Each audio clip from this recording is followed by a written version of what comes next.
Сәлем, достар. Жаз мезгілі табиғат аясында серуендеуге, демалуға таптырмас уақыт. Алайда бұл маусымда бізді алаңдататын бір мәселе бар, ол ара шаққанда не істеу керек? Ара шаққан жер неге ісіп кетеді?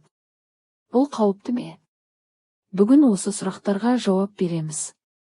Бір бөлім, ара шаққанда ағзада не болады?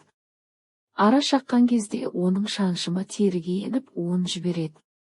Бұл у ағза үшін бөгде зат, сондықтан иммундық жүйе бірден реакция береді. Шаққан жер қызарады. Қатты қышиды. Кейде сініп ауырсынады.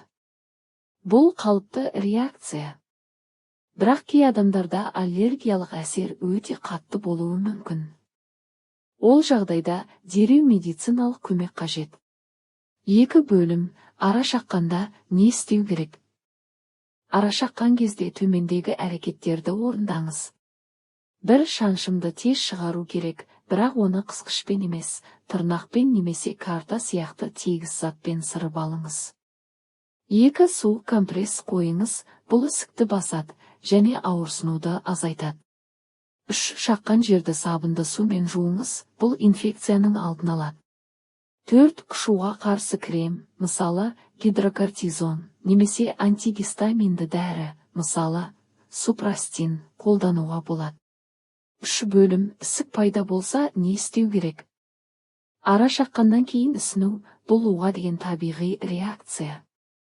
Бірақ егер ісік көп сағат бойы кетпесе, дененің басқа бөліктеріне тарала бастаса, дем алу қиындаса, тамақ жыбырлап, ісік бетке, тілге шықса, бұл аллергиялық реакцияның белгісі. Мұндайда жедел жәрдем шақыру қажет. Ал егер ісік жай ғана жергілікті болса, мынадай тәсілдер көмектеседі. Су компресс 10-15 минут сайын. Ісікке қарсы халықтық әдістер сода ерітіндісімен немесе алоэ гелімен сүрту. Тыныштық және суды көбірек ішу, ағзадан тез шығуы үшін. 4 бөлім, балалар мен аллергиясы бар адамдарға ерекше ескерту. Балалар мен аллергиясы бар адамдарда ара шаққаннан кейінгі реакция әлдеқайда ауыр болуы мүмкін.